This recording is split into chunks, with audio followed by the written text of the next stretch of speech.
All rise, vive la paix. The International Criminal Court is now in session. L'audience de la Cour pénale internationale est ouverte. Le procès dans l'affaire le procureur contre Mohamed Saïd Abdelkani s'est poursuivi du 29 septembre au 14 octobre 2022 à la Cour pénale internationale à La Haye. Durant cette période, la Chambre de première instance 6, composée de la juge présidente Miata Maria Somba, de la juge Socorro Flores Liera et du juge Sergio Ugalde Godinez, ont entendu les dépositions de 3 témoins appelés par le bureau du procureur. En tant qu'ancien commandant présumé de la Séléka, M. Saïd est accusé des crimes contre l'humanité et des crimes de guerre qui auraient été commis à Bangui, capitale de la République centrafricaine, en 2013. 2 témoins ont bénéficié de mesures de protection impliquant le floutage de l'image, la distorsion de la voix et le recours à des huis clos partiels. Un témoin a comparu devant la Chambre sans aucune mesure de protection. Les témoins ont été interrogés par le premier substitut du procureur Olo Makoya et maître Léonie Van Brown pour le compte de l'accusation. Au nom de l'équipe de la défense de M. Saïd, maître Jennifer Naori, conseil principal de la défense et maître François Jacquemin ont mené le contre-interrogatoire des témoins. Sur autorisation de la Chambre, maître Sarah Pelé, représentante légale des victimes, a également pu adresser des questions aux témoins. L'accusé, M. Saïd, était présent en permanence dans la salle d'audience. Le premier témoin de l'accusation, P0547, a d'abord déposé sur son arrestation par les éléments de la Séléka en août 2013. Il a ensuite parlé des conditions alléguées de sa détention, ainsi que le mauvais traitement qu'il aurait subi à l'OCRB, Office central de répression du banditisme. Les témoins ont expliqué en détail comment il avait été sorti de sa cellule souterraine pour être torturé par les éléments de la Séléka. Ils ont dit, et toi, que nous avions amené, sors de là. Je me suis levé. J'ai fait l'effort avec mes 2 mains de remonter, de sortir. Ils m'ont demandé d'enlever mon t-shirt, ce que j'ai fait. Ils m'ont demandé d'enlever le pantalon, ce que j'ai fait. Et ils ont dit qu'on devait sortir. Nous sommes sortis. Nous sommes descendus. Donc, on se dirigeait vers les toilettes. Mais à côté de là, il y avait une cellule. Nous sommes passés. Il y a une petite maison, en fait un petit local qui ne servait pas à grand-chose. Et derrière ce local, ils m'ont demandé de me tenir debout là. On dit, mets-toi debout là, puisque tu ne veux pas dénoncer tes complices, tu verras ce qui va t'arriver aujourd'hui. J'ai dit, mais quels sont mes complices? De quoi parlez-vous? J'ai posé la question à mon tortionnaire. Il a parlé en arabe aux autres. Il y en a un d'eux qui a donné des coups à l'arrière de ma jambe en utilisant la crosse de leur arme. Je suis tombé. Ils étaient nombreux. Et lorsque je tombais, en fait, j'ignore leur nom. Je ne peux pas, pour être honnête, il y en a un, je me débattais. Ils m'ont saisi et enligoté, comme je le fais actuellement. Le coude, les 2 coudes se touchaient dans le dos. Ils l'ont ligoté. Ils les ont ligotés en utilisant des cordes en roselle qu'on utilise pour attacher les marchandises sur les camions ou encore pour convoyer le bétail. Ils ont ligoté mes 2 coudes.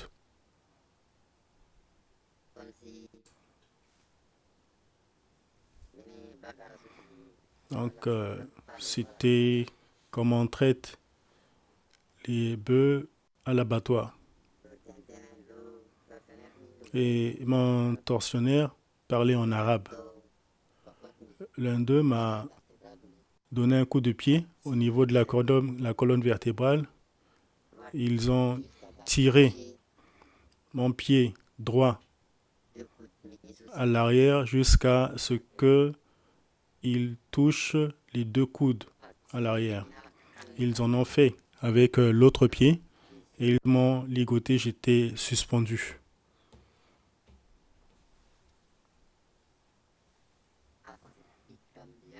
Ils ont commencé à me frapper.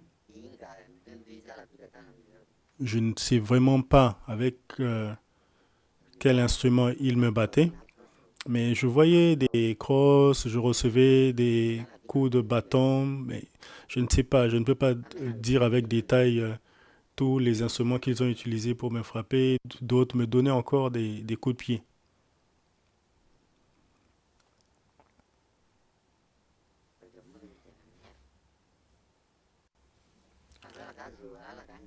Je me suis vraiment posé la question de savoir si c'était des animaux ou encore des humains, parce que un humain ne peut pas agir de la sorte. Au troisième jour de sa déposition, les témoins a été interrogés par la représentante légale des victimes. Il a parlé de ce qui s'était passé après sa libération de l'OCRB. Monsieur le témoin, jeudi matin, vous avez expliqué que votre maison a été pillée et qu'elle avait été totalement saccagée, ce qui vous a forcé à fuir chez votre tante maternelle. Je fais référence au transcript 12, aux pages, par exemple, 21 et 33. Est-ce que vous avez pu revivre dans votre maison après votre libération de l'OCRB ? Après ma libération, dans la même soirée, je suis sorti de là avec ma famille. Mon cadet ne voulait pas que je reste là et on m'a conduit quelque part. Et, monsieur le témoin, par la suite, est-ce que vous êtes retourné vivre dans cette maison ?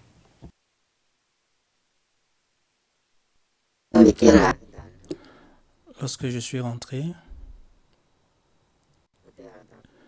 il n'y avait pas de fauteuil à la maison. Il n'y avait rien pour me permettre de m'asseoir. Je crois vous avoir dit que lorsque je suis rentré, je dormais à même le sol sur une natte. Vous voyez la natte sur laquelle le témoin n'a pas fini sa phrase. J'ai même dormi sur une natte. Je ne sais comment vous décrire cela. Une fois que la représentante légale de victime a terminé son interrogatoire, ce fut au tour de l'avocate principale de la défense de mener son contre-interrogatoire qui s'est déroulé en grande partie à huis clos partiel. En audience publique, il a été demandé au témoin de fournir des détails sur le dommage matériel qu'il aurait subi lors du pillage de sa maison par les Séléka. Alors, monsieur le témoin, vous avez rempli une demande de participation de victime à la procédure. C'est la pièce CAR OTP 21 35 38 62.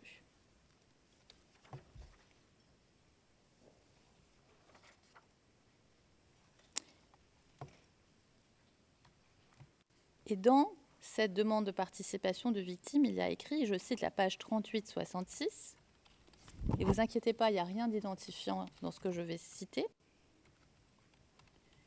Vous dites, une réparation financière s'impose. Ah pardon, je vais préciser l'onglet, c'est l'onglet 88 de notre liste de notifications. Je reprends, une réparation financière s'impose non seulement pour les préjudices matériels, mais aussi physiques et psychologiques que j'ai subis. Tous mes biens ont été pillés. Un groupe électrogène, une voiture Nissan, un pick-up Mitsubishi, une moto, 2 congélateurs, un ordinateur, un poste de télévision plasma, 2 décodeurs, des habits, des chaussures. Fin de citation. Alors moi, je vous pose la question pour avoir une idée, une estimation du montant des dommages dont vous demandez réparation à cette cour. Alors, Si vous ne vous rappelez pas de tout, ce n'est pas grave, je vous ai dit une estimation, ça nous intéresse. Donc je vais finir la liste et vous nous dites tout simplement si vous vous souvenez de combien ça vaut ou pas. Donc vous avez dit l'ordinateur Toshiba. Est-ce que vous vous souvenez à peu près de combien vous l'avez payé quand vous l'avez acheté?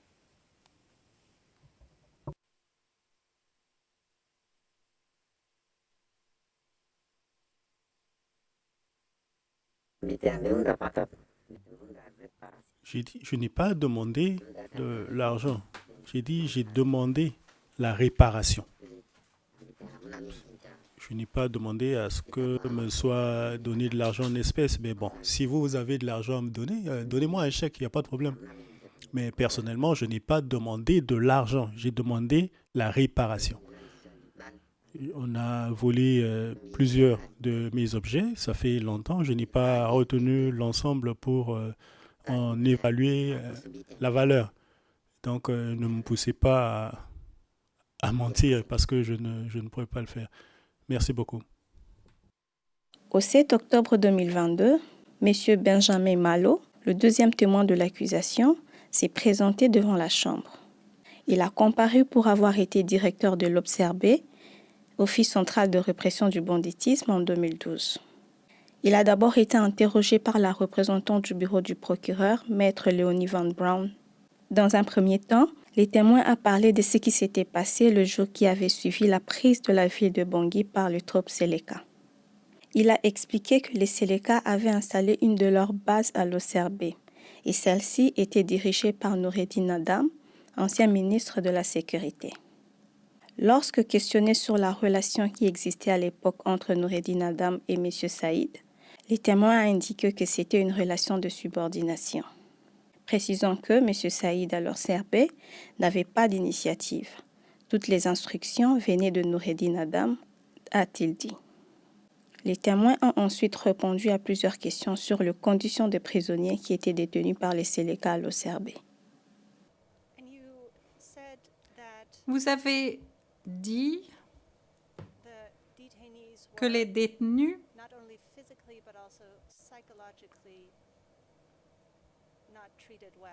étaient maltraités physiquement, mais également psychologiquement. Avec ces mauvais traitements physiques, à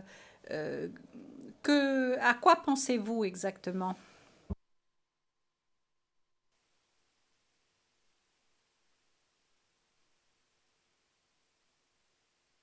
Torture physique, on demande le matin par exemple, si on demande aux prisonniers de vider les seaux,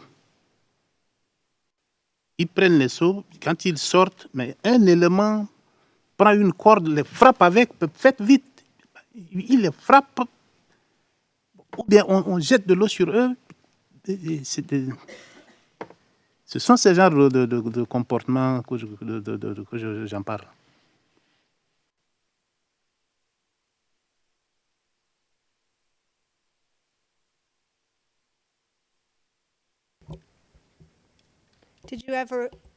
La procureure, est-ce que vous avez assisté à d'autres types de mauvais traitements?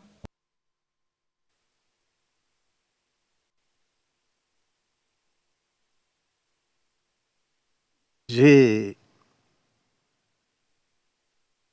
assisté à des mauvais traitements parce que quand de mon bureau, j'entends beaucoup de cris derrière, je sors, je jette un coup d'œil et après je repars vers Saïd pour dire mais voilà. Parfois il y a des personnes que moi je ne peux pas identifier, attachées et qu'on frappait à même le sol, on jetait de l'eau dessus, on le fouettait et tout ça, j'en parle.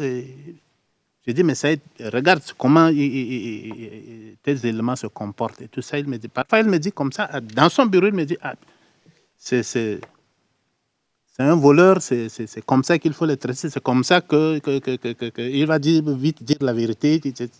C'est le traitement qu'il mérite. Bon, et ça, c'est fréquent.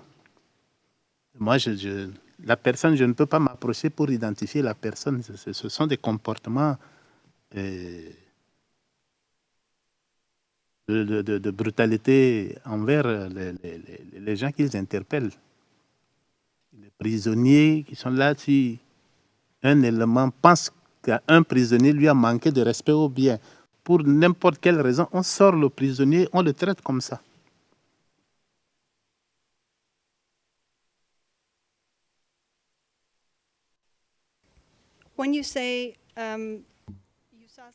Lorsque vous dites que vous avez vu quelqu'un qui était attaché, est-ce que vous pouvez nous expliquer ce que vous entendez par là exactement?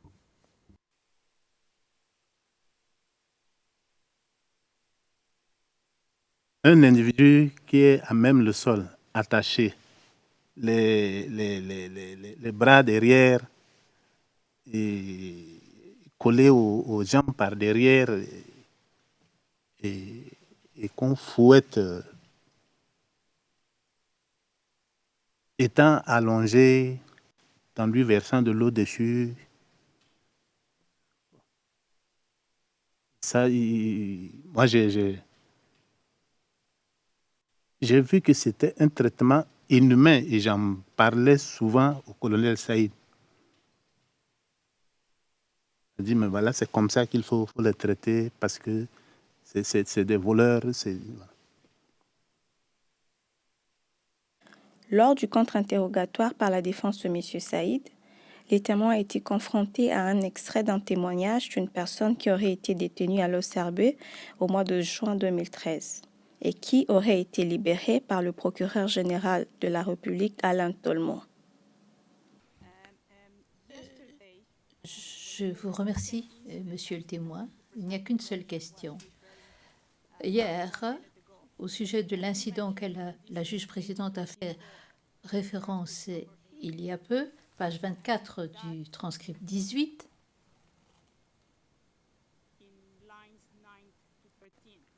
à la ligne aux lignes 9 à 13, et vous faites référence au procureur Tolmo. Il a appelé le colonel Saïd et il lui a demandé de faire sortir tous les détenus de la cellule. Et le colonel Saïd a donné des instructions à ces hommes qui ont libéré les détenus. Le procureur leur a parlé d'état de droit et que tous les individus mineurs devaient être libérés par le procureur. Et fin de citation. Et vous avez dit, en répondant à la défense, que vous n'étiez pas au courant du rôle joué par Tolmo dans la libération des détenus de l'OCRB. Je fais référence à la page 34, lignes 14 et 15. Est-ce que vous pourriez nous donner des détails sur les circonstances dans lesquelles le procureur Tolmo a participé à la libération de détenus à l'OCRB?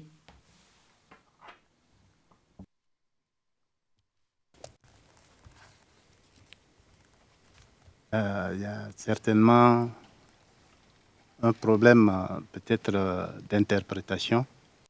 Mais quand j'ai fait appel au procureur Tolmo qui est venu,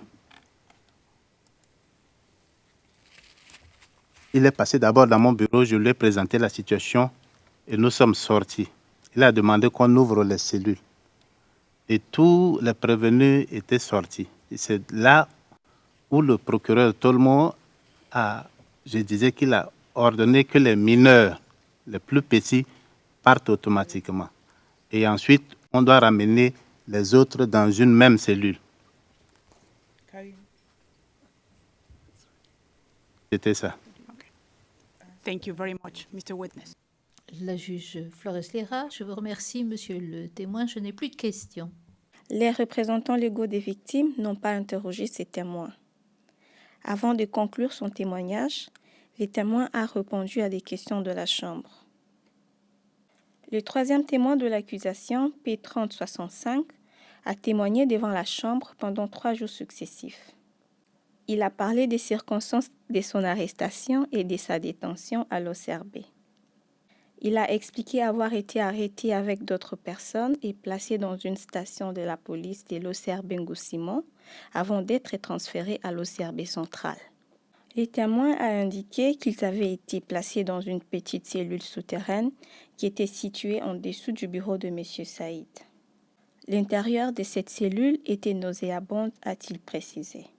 Par la suite, le témoin a indiqué que M. Saïd, qu'il a qualifié de bourreau, avait ordonné que lui et ses codétenus soient coupés de tout contact extérieur pendant une durée de 7 jours. Lorsque questionné sur le motif de son arrestation, le témoin a déclaré qu'il ne le connaissait pas.